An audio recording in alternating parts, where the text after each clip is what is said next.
Nay! Bumili ka nga muna ng mantika dun sa tindahan. Bilisan mo, para makapagprito na tayo ng ulam natin. Opo! Ay! Mukhang uulan ah! Ang sarap paligo mamaya.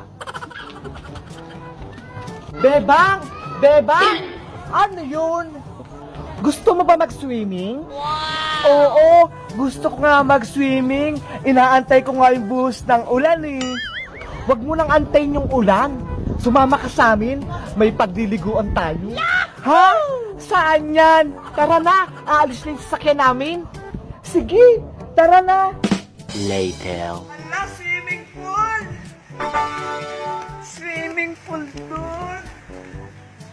Yahoo!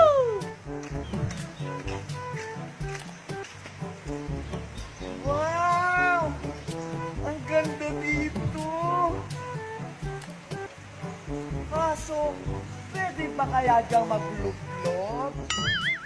Wala naman tao, maglulublob ako kahit konti lang. Nakatindak ka. Hindi ka membro ng pamilya. Bakit nandito mo? Ang ginagawa mo? Hindi ko po kasi alam pa uwi eh. Pwede po ba ako mag-swim Ay, ka? hindi. Pang membro lang ng pamilya ko. Ano ka ba? Hindi pwede dito ang mga bulande. Bayan, sayang naman yung pagpunta ko sa inyo. Sumama ako. Ay, wala tayong magagawa. Hindi ka membro ng pamilya. Ay, naku! Gusto ko magpadulas.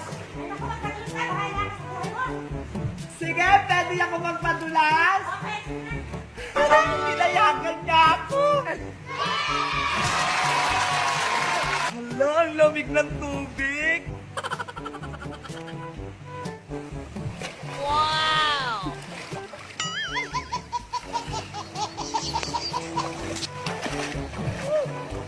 Ang sarap! Asan na kaya si Beba? Anong oras na? Saan ka bumili ng mantika? Oh no! Hala, gusto ko magpadulas! Wala, nakakatakot.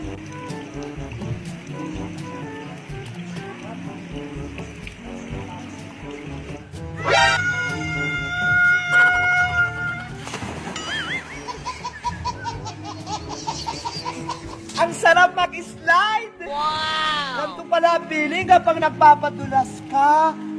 Ang taas-taas tapos ang dulas sa pit.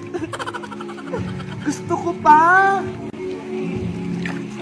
Buti na lang pinayagan ako ni ate mag-swimming. Ang bait niya. Yahoo!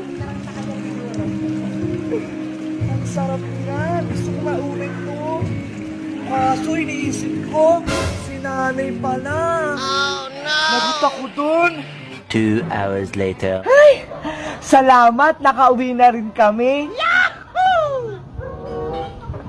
Sana natutulog si nanay para hindi ako pagalitan. Oh no! Saan ka galing bata ka, ha? Huh? Ilang oras na kitang inaantay. Asan yung pinabili ko sa'yo mantika? Hala! Nakalimutan ko pong bumili. Ano? Wala kang nabili? Hindi ko maprito-prito tong ulam dahil walang mantika. Kanina pa ako gutom. Halika ka dito, bata ka. Makakatim ka talaga sa akin. Huwag punan. Huwag po kong takbuhan, bata ka. Mayayari ka talaga sa akin.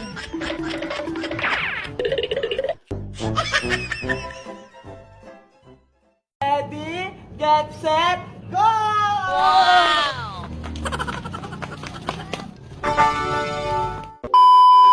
Ate Bebang, tala dito. Bakit, Mateo? Ano yon? Tignan mo, naglalaro sila, oh. Saranggola yon, Mateo. Lumilipad siya sa langit. Saranggola, gusto ko din maglaro nun. Gusto mo rin bang masubukan? Opo, kaso wala naman ako nun. Huwag kang mag-alala, Mateo. Gagawa tayo ng saranggola. Yes! Ayan, Mateo. Ayan yung mga kailangan natin para gumawa ng saranggola. May papel, may tingting, may gunting, may tape, at syempre, merong sinulit. Wow! Tara, simulan na natin gumawa. Gugupitin natin to ng papel ng pa-square. Ayan! Etong tingting, gawin mong krus, itali mo, para hindi sila maghiwalay. Kuhanin mo yung scotch tape, idikit mo yung tingting sa papel. Hala, Ate Bebang, malapit na. Tapos, tatalian na natin yung saranggola. Tutusukin natin dito magkabilaan, pareho sila. Ayan, natali na. Lalagyan na natin ng mahabang sinulid. Ang bilis naman, Ate Bebang. Ayan na, may tali na. Lalagyan na lang natin ng buntot. Ididikit lang natin siya, Mateo. Hala, ang ganda palang iniplano. Ayan, pwede na to. Tara na, Ate Bebang, maglaro na tayo. Tara na! Excited na din ako maglaro! Dale, Jeric, sali kami! Sige, Ate Bebang, maglaro na tayo. Tara na, Mateo!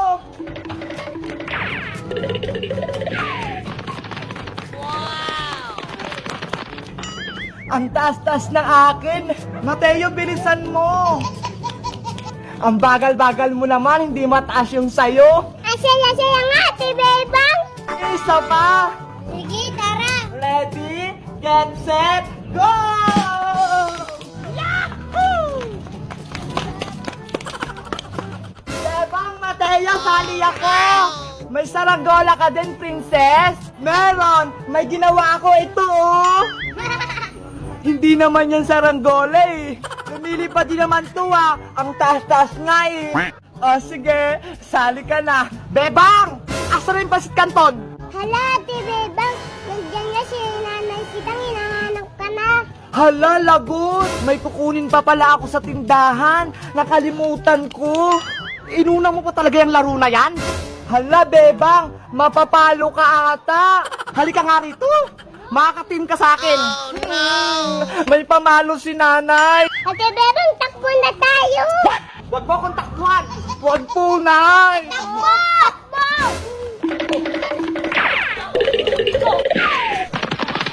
Alay niyo ko.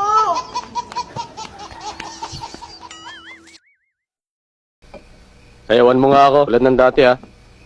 Walang labis, walang kulang. Sinabi ng sumayaw ka eh. Gusto mo yatang tamaan eh. Nakabahan ako sa mga Putang ina mo, ginagawa mo. parang unti-unti. Oh my God.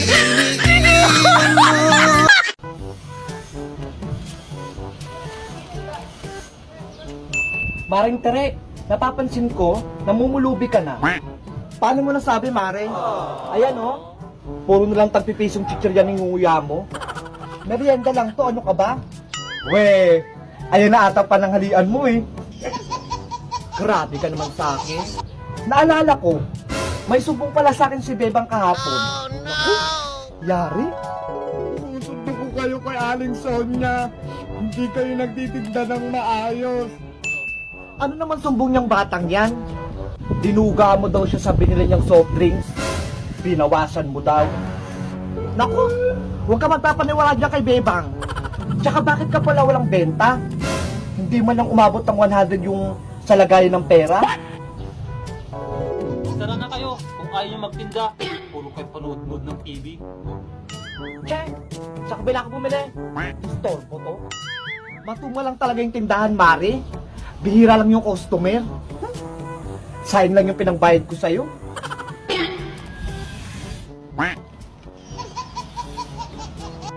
Sino yung bata na yan? Palimos po. Hala, Maring Sonia, nanglilimos yung bata. Ay, oo nga. Kawawa naman tong bata. Palimos po kahit yung chichirya na lang. Ano? Ito na nga lang yung kaya kong bilhin, hingiin mo pa? Tere, maawa ka naman sa bata. Bigyan mo na. Diyan oh. Humingi ka dyan sa may-ari ng tindahan oh. Marami ang pera. Pinasa pa sa akin. Pahingi pong pera kahit 1,000 lang po. Ha? Ang laki naman ang hinihingi mo. Ano ako mayaman? Naku, Mare, bigyan mo na yun ng malaking pera. Malay mo, ayan yung nauuso sa Facebook. Yung mga nagpapanggap na pulubi. Tapos, kapag binigyan mo, papalitan na lang doble-doble. Ganun ba?